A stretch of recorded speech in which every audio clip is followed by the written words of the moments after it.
There are so many incidents, stories. Great devotee called Kanagadasa in Karnataka, he lived in Udupi. Because he was not allowed to go and have darshan of Krishna through the front door, Krishna turned and gave blessings. He completely turned. Be very clear. It is not story, again history. Because still the statue is in the form of, in the backside.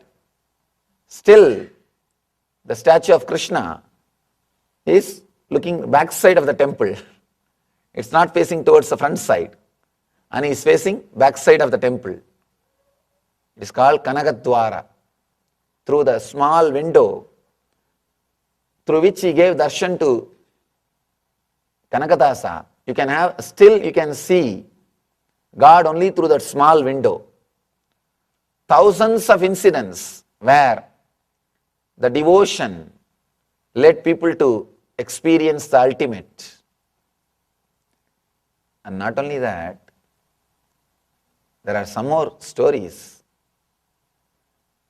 Just for the sake of devotion, there are stories. Shiva came down and he was arranging dates for the disciples. I think first dating service is done by Shiva only. There are so many stories. He was trying to bridge. He was trying to help one of his devotee. He was doing the ambassador's work to represent one of his devotee. There is a beautiful story. His name is Sundara. Sundara means a handsome guy. He was a great devotee of Shiva.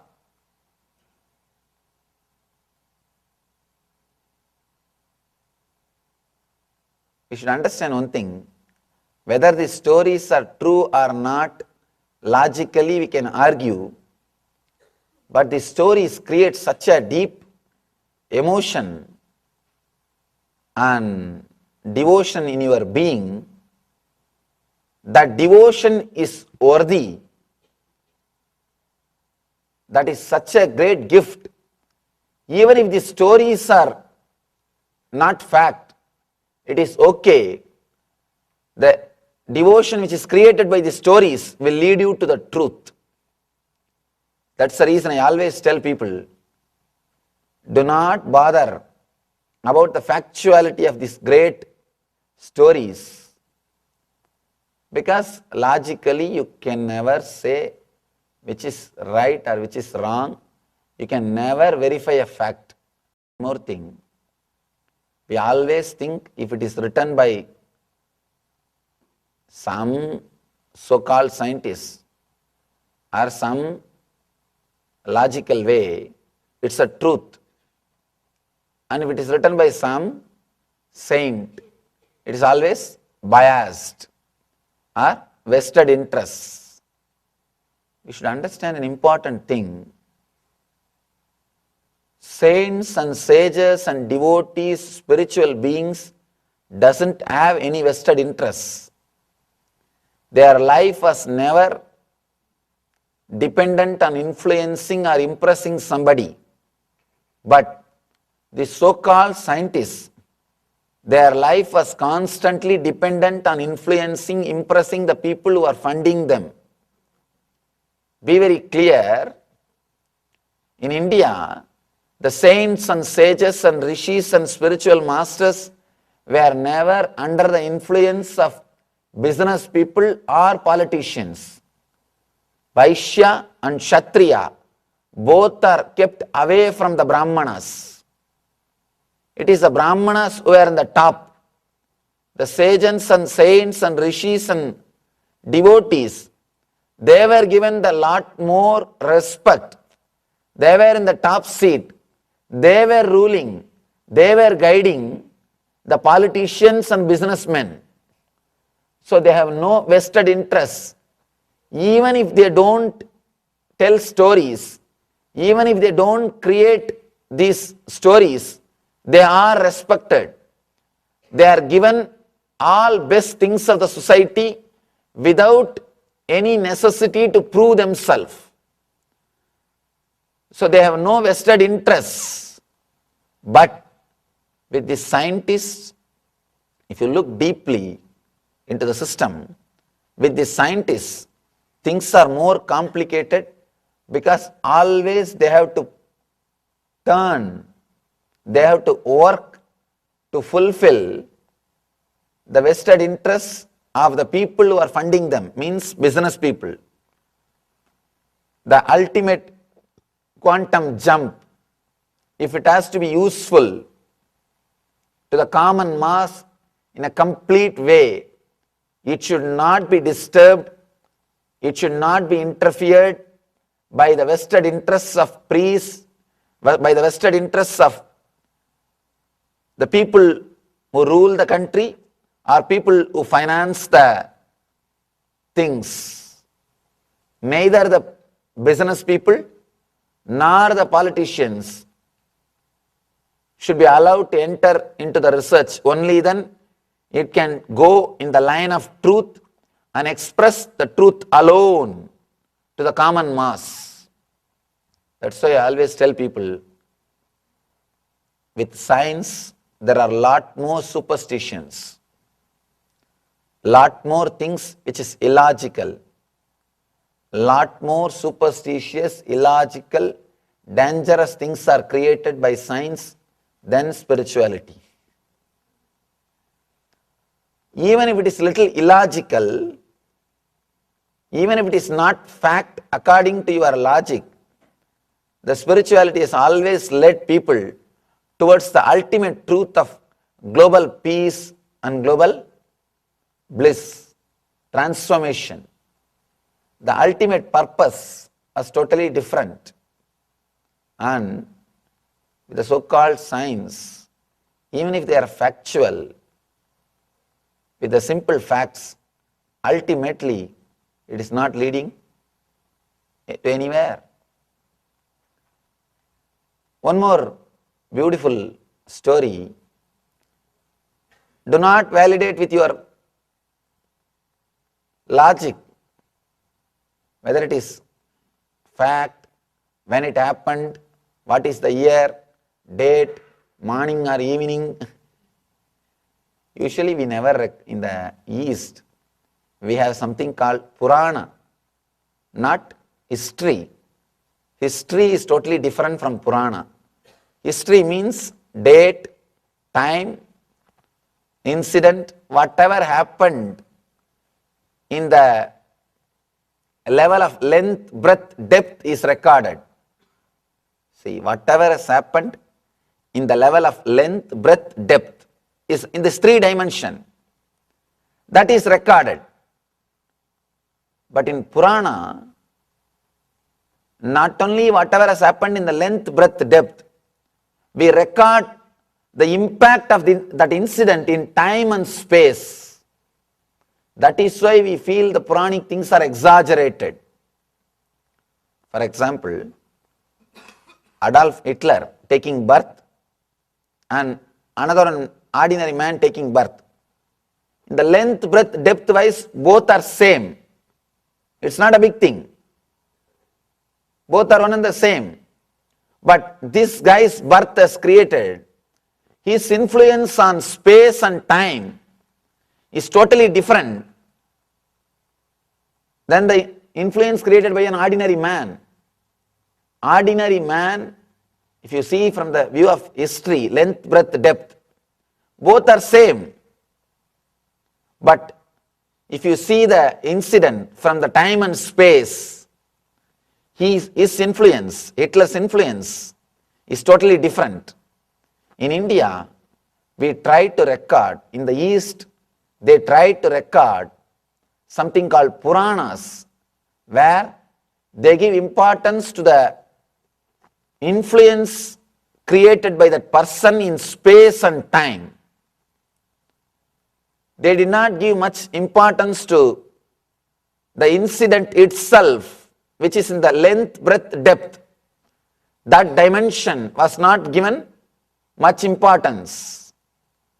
But the dimension of space and time, that was given more importance, because the enlightened beings, the rishis, were able to penetrate and see the influence or the impact of that incident in the time and space.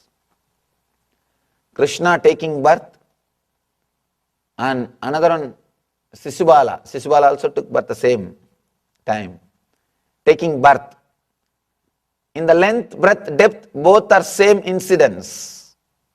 But why Krishna is given so much of importance? Why a beautiful big book is written about his birth? Because his influence in the space and time is totally different from the influence created by Sisubala. Be very clear. History can never be complete unless it covers the dimension of space and time also. Whatever you call as history is incomplete. And not only that, it is biased. Whoever wins the war, he writes the history. If Hitler would have won the war, history would have been totally different. Who wins, he writes the history. So whatever you think as fact or history, as you are taught, be very clear, it may not be the history. It may not be the history. Puranas are the history recorded by the people who are able to see the impact of every incident in space and time also, and who don't have any vested interests, who are not influenced by business people or politicians.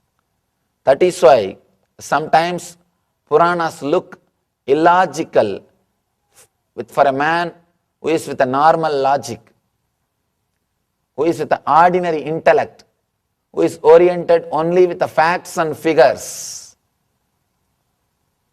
They describe beautifully when Krishna took birth, all the devatas, gods and goddesses have appeared on the planet Earth and blessed the planet Earth and had the blessings of Krishna. Be very clear. Now you can't verify where they all assembled, which hall they booked, who conducted the party. You can't verify the fact. We don't have which hall was booked, where they had party, what all is served in the party, and who hosted the party. We don't have record. We can't start verifying whether it is a fact or not. But one thing is true, it is a truth. By creating these statements, by uttering these statements, all the gods and goddesses have appeared on the planet Earth and blessed the planet Earth. They mean so much of auspiciousness has happened just by this single person appearing on the planet Earth. So much of good things are going to happen. Still now, you can feel his influence in India, an Indian community. He's a single guy, God. The influence which he's having on the Indian community and India, I can say, is the greatest hero, practically followed by billion people. Billion people follow him. He is the hero of billion people. Still now, after 5,000 years, still his influence can be felt in every village of India. In every village, you can feel his influence.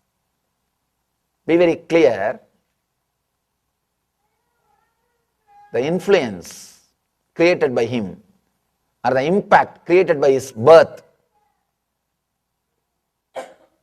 The rishis, they know the impact which happened because of that incident of his birth, what happened in the space and time. They know the impact. That is the reason they add big words. They write big words so that you will be able to understand the importance of that incident. Those things should be understood and accepted as an instrument towards the truth. You can't verify. And if you try to verify, you are in trouble. You are in trouble. That is why I always tell people, when some theory is proposed in the East, never it was questioned immediately whether it is fact or not. They questioned it, the utility of that hypothesis, the utility of that theory. What is going to do, what we are going to do, what the theory is going to contribute to us. They were never violent to pull the other man down. They just give enough space. They give chance for every being. They just see what can be done with this theory. Can the theory really help us? That's the reason so many people have taken quantum jump. So much of enlightenment, so much of spirituality, so much of conscious growth happened in that spiritual incubator called India.